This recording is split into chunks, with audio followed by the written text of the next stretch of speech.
Bore da blwyddyn 5 a 6. This is your video guide for today's DCF or Digital Competency lesson, and it's going to help you now with your Capturing Whales, a Cipio Cymru project to research and make your documentaries. So the ML is to develop your research skills and to record your sources. And we're going to be looking at two main things. We're going to look at how we use keywords and search terms on the search engine. And then we're going to look at saving links to create a reference of research materials, so different links. So we'll move on to the second part later, but let's focus first of all on search engines and search terms. So you might be able to think or name some search engines already, but these three are the most famous: Google, Yahoo, and Bing. And a search engine is a really powerful tool that you can enter some words into, and it will give you lots of different websites and links to help you to find out information from the internet. Now, we have to be careful that we use search engines that are safe. So you need to make sure that today, for this task, you're using Swiggle. So let's look at first at how we use keywords. So keywords are the vocabulary that are linked to what you want to find out about a topic. So some examples. If I need to find out how to look after my new puppy, my pet poodle, then I might use keywords such as poodle, caring, pet, feed, vets, grooming, and walking. There's lots more words you could use, but these are ones that come to mind. If I wanted to look up who the captain of the Wales rugby team is, then I might use keywords such as Wales, rugby, union, captain, team, and current. So they're the important topic words that can help you find an answer. Search terms are the different keywords that you use, as well as something called booleans. So these are conjunctions, so the joining words, which we'll look at later, or symbols that you can use in a search engine to get different kinds of results. You can use any of these, so any number of words or booleans, but sometimes you might find that when you do a search on Google or on a different search engine, it's just too broad, there's too much information, or it's limited and you don't have enough information, or maybe it just has nothing to do with what you want to find out, so it's unrelated. So let's have a look at how we can make our search more efficient, so get the answers that we want. The first thing you would do, if you're gathering lots of information about a new research topic often, is you do a broad search. So this is where you use one keyword to gather a lot of information about research. So yeah, it's useful if you're just starting out on a topic or you want to just get an overview or an idea about something.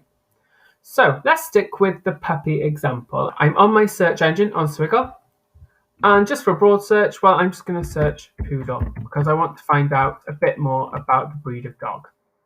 And as you can see, by just typing in poodle, I get some very general websites. I've got websites such as Dog Time, Wikipedia tends to come up, a bit of history about poodles, and lots of different websites that give you an overview of what a poodle is.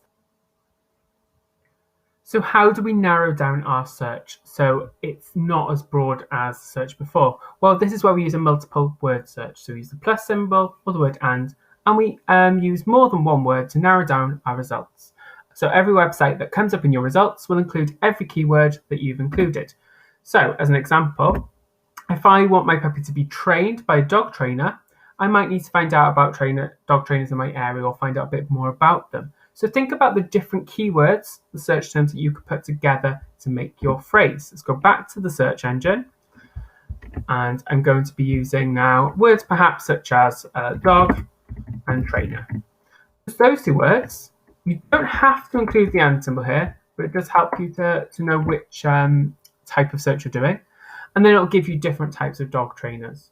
How could I improve that search? Well, perhaps I could add Swansea in there or local in there, and it will give me a more specific search.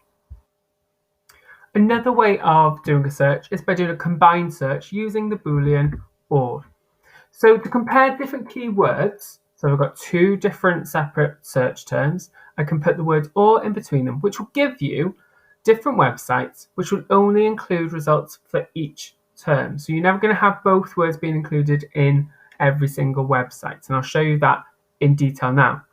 So go back to the puppy example. After thinking for a while, I thought maybe I'll train my puppy at home instead of getting a dog trainer, but I still want to know a bit about both. So I'm going to use two search terms that I could use to find information about puppy trainers as well as about how to train my own puppy at home. So think of it as training at home versus a dog trainer. So go back to my search engine now. So I know that I want to have dog trainer. So that's the one that we had earlier. So where we go to somebody to train a dog for us. And I'm going to add in the or search term, the Boolean here. And I'm going to write home dog training.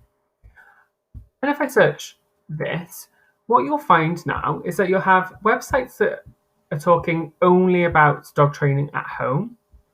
But then you've also got some websites linked to trainers and people you go to pay for your dog to be trained. So you've got home dog training versus training academies. So you've got separate results for both of those search terms that I've separated with my Boolean.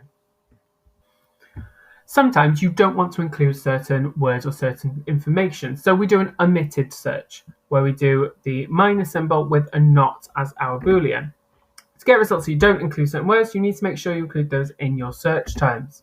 So an example, my poodle's fur needs a trim. So now I want to search for a dog groomers, but I don't want a mobile dog groomer to come to my house as I'm decorating. So which search terms should I omit, so not include?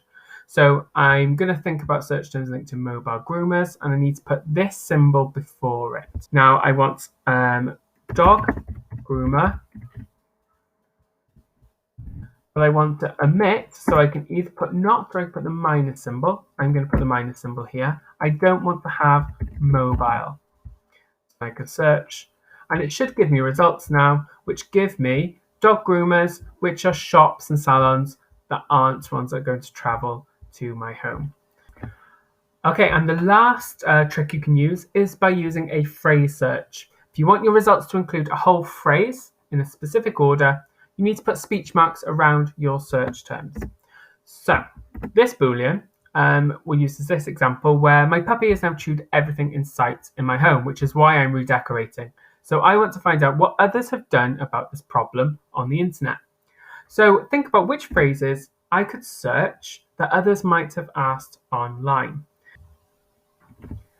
So I need to start off with my speech marks on my search engine, and I'm going to type in, why does my puppy chew everything? And if I search this, it should come up then in my results with that term in order being included. And you can see here, I've got people who've asked that question already for advice on the internet. So task 1, you're going to be given a set of research questions all linked to the topic of Wales. You will need to carefully use search terms, thinking of the right keywords on the Swiggle search engine to find the answers. You need to log which search terms you've used, including the keywords and the Booleans, and then add the answers from your research from the websites you found in the table on the next slide. Good luck.